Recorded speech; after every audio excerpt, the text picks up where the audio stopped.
I hit myself on the head with a hammer, and if it wasn't for AI, I probably would have never tried that shot in my recent video. Not because it isn't possible without it, but because there actually are some AI tools that don't suck, even for creators. And sorry for jump scaring you there if you're one of those people that just immediately go to visceral hate when you hear that word AI. To be fair, it's the big buzzword used in almost every advertisement and also being forced down our throats in every single software or app imaginable, which yeah, at this point, I'm pretty sick of it. I mean, even me for a while, I just immediately associated anything AI related to bad. And in the creative industry, it's been incredibly controversial. There's one side of AI that's replacing human jobs and also training itself on copyrighted work, which could even include your own creations. Then there's the side that is actually useful tools where it takes tasks, very tedious ones that used to take hours, and completes it in actual seconds. There is a line though where AI helps you achieve your goals and where AI can take away any personal charm or human element while kind of crossing a lot of my morals. So I'll be sharing the 13 ways I actually use it in my creative workflow,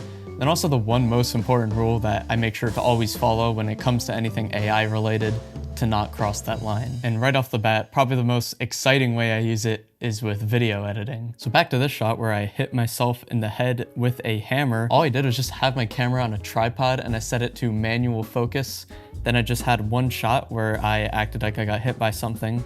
Truly Oscar winning type of acting right there. And then I didn't even cut the recording. I just did the same exact thing, except this time walked into frame with a hammer and swung it. Now, when I get an idea for an edit, really a big deciding factor on if I immediately shoot it down or if I actually try to put it in the video is how long it takes. And I don't know if I'm the only one, but sometimes I swear my mind just blocks out edits that I know are gonna take kind of a long time. Now, if this was before AI, it probably would have taken me like 30 to 40 minutes to manually go frame by frame, masking myself out. It moves, so then I'd have to move all this over and adjust for the whole clip.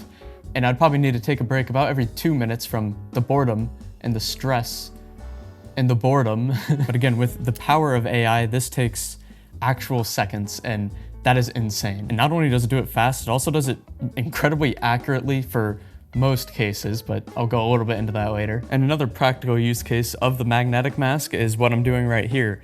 And when I have this little hologram pop up of my screen recording, sometimes my hand's moving in front of it, but it's not actually in front of it. So to get the illusion that it is, you have to mask out your hand. So selecting that, it worked, but I also had to select a little part of my couch that was covering it and my MacBook screen. And that made the magnetic mask not work well. And you can zoom in on it and you can see it kind of flickering in between the selections. So that's a time that I use a draw mask, and then it works absolutely perfectly. So the hard part would be tracking the hand, which it does well. The easy part is what I had to do manually. And it just goes to show that AI is not perfect. And with every major editing software, they have a tool that's just like this. For Adobe, they have the Roto Brush in After Effects. For DaVinci Resolve, they have the Magic Mask.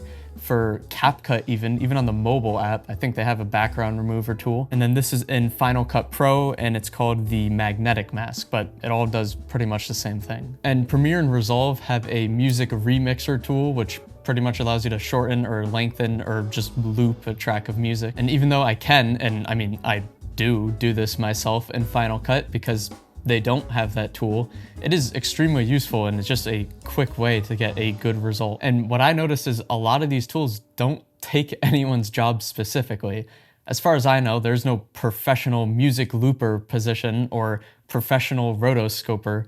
They're all jobs that are a part of a much bigger role. And with the AI tool, it allows you to focus more on actually making the important creative decisions. Same thing's true with DaVinci Resolve's podcast editor, which cuts up and switches angles automatically, and also their audio mixer, which kind of balances all the audio levels on all the tracks throughout a video. And kind of sticking on the topic of audio tools, it brings up the idea of AI voiceovers. Now, I actually think these can be useful, but I think in my scenario, I would only really use it as a placeholder. I've never actually done that, but just having something to fill the place where you're gonna actually record your own voiceover kind of could be useful just to structure the edit around it. But I also feel like putting an AI voiceover over AI generated footage is just the easiest way to lose all touch of human and authenticity in a video, which again, for me, that's something that I really like to have. I mean, at least I think one of the coolest parts about making videos on the internet is the ability to relate with someone that you've never actually met. And I think it tends to be much harder to feel that way when you AI generate things. And actually what I've noticed is the music subscription sites like Epidemic Sound, which is what I use, they have these AI voiceover services available. In fact, I'm just gonna try it right now to see what it's all about. So you just click on the Voices tab and you can, looks like, make your own voice, which again, it's probably good as a placeholder. I'd still prefer just to do it normally. Let's see if I can use AI to do something I can't, like have a woman's voice. So if I just type, what does this sound like? Create voiceover, accept terms. I should probably read that, but who reads that? What does this sound like? Well, there's my answer. Like, something about that What does this sound like?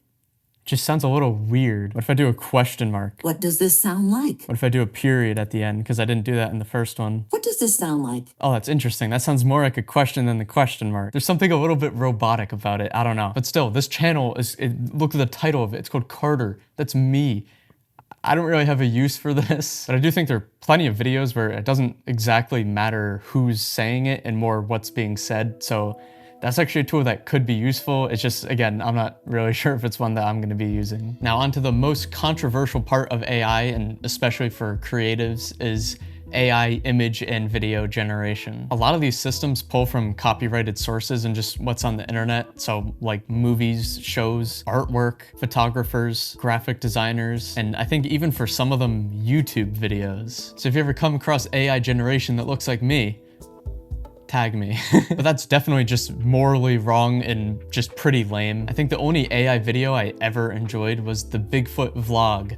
That is pure cinema. So yeah, I'm not really cool with the whole AI image video generation stuff, but to me that doesn't include the extend your frame AI tools. And by that I kind of mean like the Photoshop generative fill and frame extend, and Adobe Premiere also had some sort of extend feature where it just gives you a few extra frames on whatever video you have to work with. Like to me, I guess it really only feels right if you're using the tool on original footage you recorded to extend it or replace certain parts or whatever. Because I feel like if you recorded something to be in an edit and you screwed it up somehow, a lot of these tools can actually save it, which can save your video and therefore save whatever it is you wanted to share creatively. But I also think the things that make you stand out creatively are sometimes the imperfections, so don't get obsessed with it to try to make whatever you have perfect. That's a whole nother video though, and also just my opinion, but I mean, I guess this whole video is just my opinion. And I think the same thing's true for like the AI slow-mo tools. I know there's an external one called, I believe, Topaz AI, and Final Cut also has one, which is pretty useful. If we take the shot here of me pouring sriracha on my egg sandwich, this clip was recorded in 24 frames a second, and the timeline is set to 24 frames a second. So if I, say, tried to slow this down a little bit, it would look pretty choppy, as you see there. That doesn't look very good. But if you select the clip and come down here to video quality and select best machine learning, this is actually probably a pretty extreme example here. So if we give it a play here, that is just significantly smoother. So it uses AI on your original source footage to kind of fill additional frames with what it thinks would be best. So like, yeah, it's obviously not perfect, but in the perfect world, you would actually record it at a higher frame rate, so you wouldn't have to use this tool at all. So that proves that not all AI tools are actually bad. And even if you look in here, there's been AI tools as a part of Final Cut for a long time, like auto color correct and auto audio EQ. And I actually forgot to mention the AI tool that I probably use the most overall and definitely use the most for editing, and I'm actually using it right now, and I have for all of my videos, and that is the AI voice isolation tool. And it kind of just does what it says, isolates your voice and cleans up the background, which definitely comes in handy and I think does a pretty good job. I mean, I can even close this laptop and AI is still technically being used here because of my camera's autofocus. So I guess the tools are really all over the place, and it's a fact that AI can save you hours. Unlike an editing tool where you're immediately able to look at a final image and be like, hell yeah, brainstorming with AI is definitely less exciting, but debatably more important. And YouTube themselves are actually implementing some of their own AI, which is actually really cool, and I'll show it off in a second. And just to be clear, there's never any part of my planning process where I'm copying and pasting something from AI into my notes. This script and all of my other ones, I've written every single word. If there's any section or even sentence that I feel like could be a little more simple and clear, that's when I send it to AI, see what it has to say. And if there's any parts of it that I like, I make the adjustments on my own script in Notion. And YouTube themselves are also adding AI tools to help you plan videos, which their AI is used as the algorithm to help push videos to the best viewers, which means it actually has the viewers' information on the videos they watch and don't watch. So it actually makes perfect sense that YouTube themselves can make a pretty good tool for brainstorming. So if you go to the content tab and then the inspiration bar, these are a bunch of ideas. Now, the most popular video on my channel is about an iPhone 11, so it makes sense that a lot of the data they're getting is based off of that. And the first idea is iPhone 11 battery replacement worth it. That makes perfect sense because the biggest idea out of that video was my iPhone 11, I barely used it today. It's down to 53%. Everything works except the battery. This is also an idea that I've came up with on my own, so it's interesting to see it here too. Oh wow, it has hooks. It has outlines, potential thumbnails, and also related videos, so you can also see kind of like how other people, wow, this is more in depth than I thought. Like if there's any AI idea generation that I would trust for making YouTube videos, is going to be YouTube itself. It looks like you can save some ideas too, and it looks like you can make your own. So what is the best camera to buy for YouTube? Like this is stuff that I would actually make. The camera I wish I started with. That is a title that I would actually use. And it looks like it even has a little graph of how many of your viewers would be interested. Like I'm gonna save that idea. And a quick and actually somewhat related side tangent is YouTube has auto dubbing. They pretty much create different tracks of your audio and of your voice, I guess, in different languages. And if you go into languages, it's all in here. I actually deleted it, and there's two reasons why I did that. One, again, I just like the whole natural element, my natural voice, not an robotic AI version of it. I speak English, even though sometimes when I edit my videos, I feel like I don't because I stutter over every single sentence anyways. But when you think about it, like an AI generated robotic version of my voice isn't how I created my video to be consumed. And then reason number two is I swear they made my video perform worse. Over a third of my traffic was being recommended to people all over the world with different languages, and they did not like that. It was at a 0.7%. As soon as I turned off the dub, that jumped to 5%. And the same thing is true with the view duration. It was at a minute 12, turned off the dub, 2 minutes and 50 seconds. So it literally doubled. But yeah, side tangent over, I'm keeping off the AI dubs for now. That's all I wanted to say. And AI also kind of turns into like a Google search replacement, especially when I'm doing research for a video. Like right now, something I need to look into is wide angle lenses, since my glorious Tamron 17-28 doesn't really work. So if I ask AI, what are the best wide angle lenses that are good for my type of camera? Then we get a good list. Sony 16-35, that's not happening. That's like $1,800 or something. Yeah, something like a Tamron 20mm, 250 bucks for a 20mm 2.8. That's perfect. In fact, I'm gonna order this tonight. Actually, probably not. I'll probably look into a few reviews first, because really no matter what AI spits out at you, it's always good to double check. So what's actually funny here is I did end up checking, and the Tamron 20mm apparently has loud autofocus motors, which for video is not good. So instead, I'm going with a Viltrox 20mm, which is actually about $100 cheaper, and AI didn't even recommend that to me on their list of recommendations. So I think that just goes to show it's not a matter if you want to double check AI, you need to double check AI, and I think that says a lot. Pretty much anything AI related I've ever used, I've had to make some level of adjustment. Obviously, and I hope I don't have to say this, but double checking should just be a standard when it comes to anything AI, and that even includes editing tools like the magnetic mask. Sometimes I have to add a few extra points and reanalyze it, and I almost always have to adjust the little feather slider. But that's still significantly faster and infinitely times better than manually cutting it out by hand.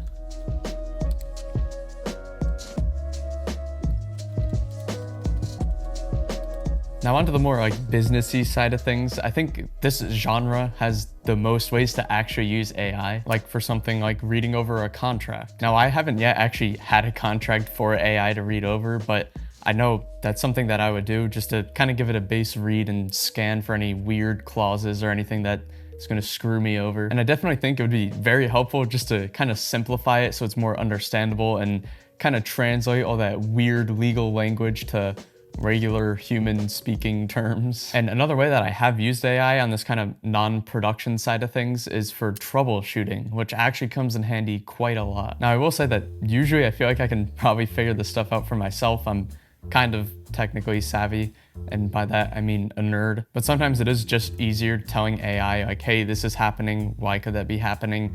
And even if it doesn't give you an exact answer, it's always like a good path to start on to actually research it yourself. So I have found myself doing that, or alternatively just searching it up on Reddit, because there's always someone that has had the same issue as me on there. But again, for anything AI related, it's so important to double check and fact check things, especially when it comes to something like contracts. Because if AI gets something wrong, that is a skill issue on your part because you blatantly believed it without checking for yourself. And that kind of brings me back to the line of AI that I do not cross, and you could have picked up on it throughout the theme of pretty much everything I've said this video. I'll only use AI if I'm the one inputting the task. I think technology should be working for you with you telling it what you want it to do rather than the other way around. Like, I'll never be asking AI to generate videos that would do good on YouTube, but I would use an AI tool to get the videos that I recorded looking the best. So don't be petty like I was for a while and refuse to use all AI tools, because the truth is it isn't going anywhere, and you're fighting a losing battle just not accepting the fact that AI can do some things far, far faster than a human ever could. And although it's almost never with the same level of precision, it definitely opens up a lot of your time to focus on what's most important and the creative decisions that matter. But with these tools, it might make you more self-reflective on the why part of the decisions you make. And at the point we're at now, if there's a good AI video, it's probably still because of the human who prompted it behind the scenes. So your creativity won't die unless you let it. There is a lot of bad out there with AI, a whole lot of mindless, repetitive, inauthentic slop that's being created with it. So I guess if I had to leave off with a message, it'd be to stay human. At the end of the day, it's the story of who's behind a creation that should matter the most. So with that, now I reveal that this whole video, I was AI. I'm kidding. On this channel, I document my creative lifestyle, so if you are a human and you want to follow along for that and you enjoyed this video, feel free to subscribe, and thank you for watching.